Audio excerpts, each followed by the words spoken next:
Tampons can be intimidating. There's little ones, big ones, cardboard applicators, plastic applicators, or no applicators at all. Say what?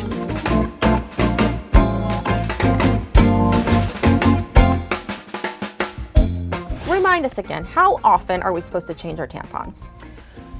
You should change it maximum every 4 to 6 hours. If you're going to use it overnight, it would be an 8-hour time. So you should be changing your tampon a minimum of 3 times in a 24-hour period. Ideally, you should be changing it again every 4 to 6 hours. So anywhere like 4 to 6 times a day. If you forget to change your tampon, should you immediately get on the phone and call your doctor? Should you call 911? Should you go to the church and pray? What do? You just want to monitor what your symptoms are like. If you're having foul-smelling discharge, if you're having fevers, abdominal pain, nausea, then that'd be something you'd want to call your doctor about. But if, say, you forgot it in for 24 hours and then you take it out and everything seems fine, there's no odor, there's no discharge, just continue to monitor it. Okay, so you got lucky that time. Yeah. But don't do it again. Exactly. Now, what if you do it wrong? How do you know? So if you feel the tampon and you're feeling any pressure sensation where it almost feels uncomfortable to keep your legs together when you're walking, you're just feeling a pressure pulling down, the tampon's not high enough. So you can just use your index finger to push the tampon up just a little bit further, and then once you don't feel it, you know that it's in the right spot. So you don't want to feel it. And that means like you shouldn't have a little piece of the bottom of the tampon sticking out or anything. You definitely shouldn't have the tampon, the actual cotton part of the tampon sticking out. It should just be the string. Just the string. Can you push it in too far? The vagina is closed, so you cannot push the tampon too far. It might be difficult to retrieve with your finger because your fingers are only so long, but you cannot push it to where it will disappear and you can't find it again.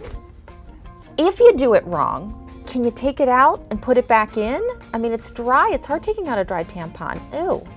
So you can try and reposition it. You likely don't need to take it all the way out. I think just using your index finger to push it in. But if you take it out, just keep in mind, it will be like using a tampon without an applicator, which exists. And you just have to hold the base of the tampon, insert it pretty much the finger length, and then you know that you're in far enough.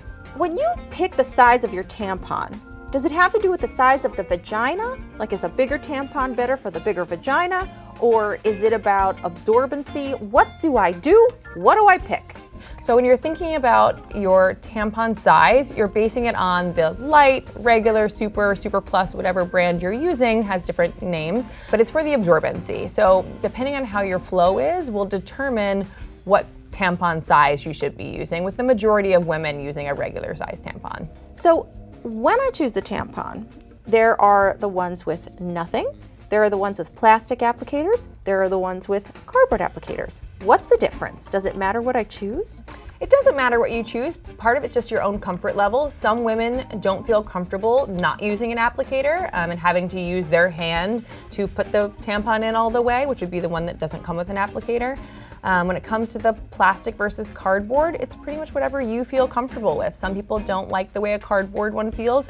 Some people don't like the idea of using a plastic applicator. So really you just want to try it out and see what works best for you and what makes you feel the most comfortable.